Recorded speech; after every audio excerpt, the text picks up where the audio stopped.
E.N.D here. Today we're going to discuss the rise of OKO.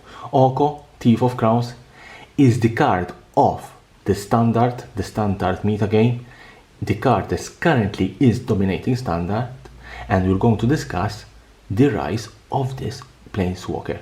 This planeswalker is a very powerful planeswalker.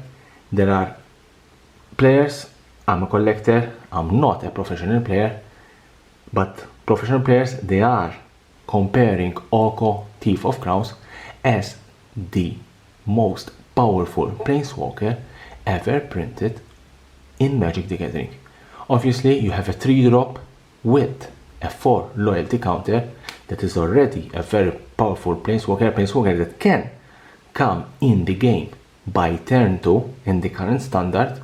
We're talking about the goose hitting with a forest, then another forest or an island, and you can cast OKO Thief of Crowns.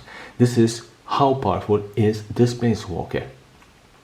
Apart from a 3-drop with a 4 loyalty counters, it can get to 6 immediately by creating a food token, thus making this planeswalker very difficult to get rid of, and also has a +1 ability that can transform your Emrakul into a 3/3 elk. So, how powerful and how expensive is this card, and why we are discussing the rise of OKO Thief of Crowns? We have already discussed the price of this card. We saw an immediate spike in price as soon as Field of the Dead was banned. The card, as you can see here, it was already considered as a very powerful and very expensive card in Throne of Eldraine. It was $40 at spoiler season. It went down to $20 during the spoilers. It went up to again $40, $40 at release. During the release, we saw the card being traded at around $34. Then, after the spike, after the ban of Field of the Dead, we see a big spike to more than $65–70, and currently we are seeing the card being traded at around $57. Personally, considering that this card is a very powerful card and the top decks, now I'm going to see even the top decks in standard, they are all playing for a playset of OKO Thief of Crowns, I'm not seeing this card going down in price, even though it is a card that you can find in the standard booster boxes.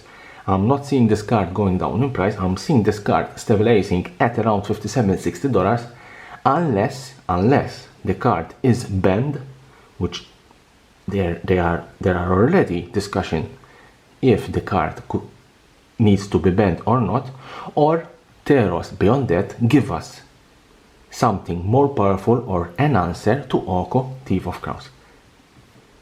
Even the borderless card version of OKO, it's a very beautiful card. These cards are being traded at around $71. These are collector items in my opinion, but they have already a very huge price.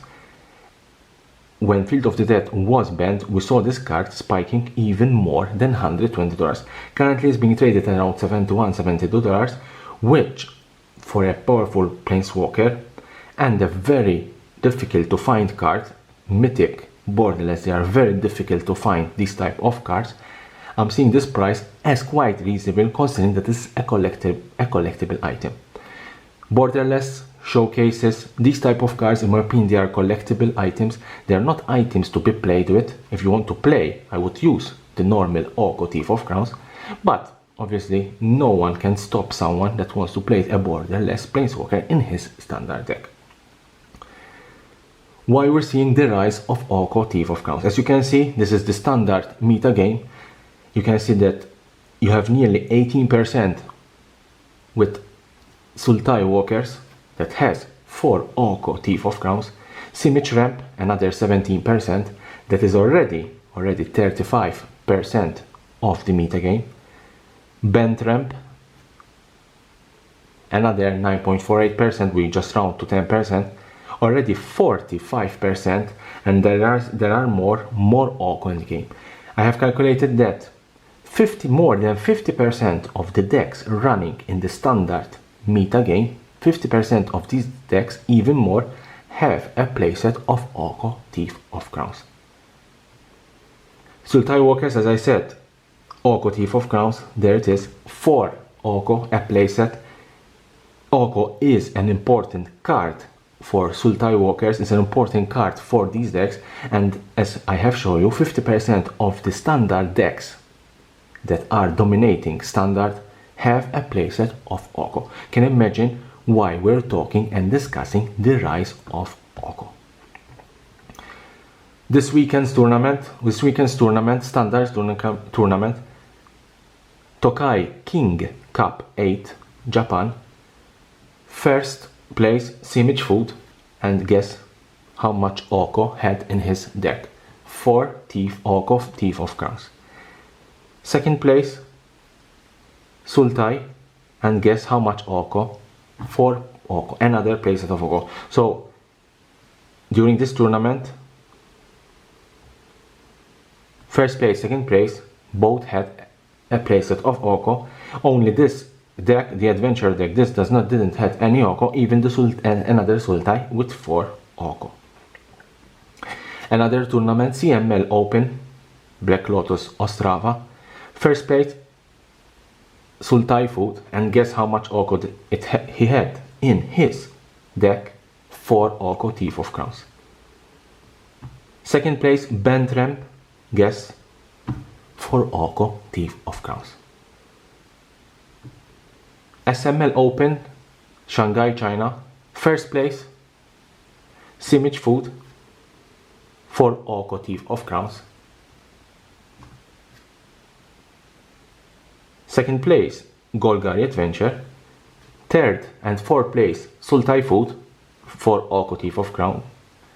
Mardu Knights, Red Deck wins, Simic Food. So you can see here in the top 8 we had 5 decks that had 4 OKO Thief of Crowns. We saw and we are seeing the rise of OKO Thief of Crowns, a very powerful planeswalker. In my opinion, this is only my opinion, I think it's a planeswalker more powerful than Teferi, Hero of Dominaria. Teferi, Hero of Dominaria, we saw that card dominating for 1.5 years standard. It was a very powerful deck, it was a very powerful planeswalker. It was very difficult to get rid of Teferi, Hero of Dominaria. When it hit the battlefield, it was very difficult to get rid of that card. This is, in my opinion, more powerful because this OKO Thief of Crowns, this can hit the battlefield by turn 2. And if this hit the battlefield by turn 2, all your creatures will be turned into a 3/3 elk, your questing beast, your powerful knights. If you use this in Commander or use this in Modern, you can transform your opponent Emrakul or a big Eldrazi, all those powerful creatures, into a meaningless 3/3 elk. OKO Thief of Crowns. Let's see if this card will continue to see standard play, and let's see if this card will get a ban in the future. My opinion, and this is only my humble opinion, I don't think that OKO Thief of Crowns will ever get a ban in the coming months. Probably this can get a ban after Theros Beyond Death is released.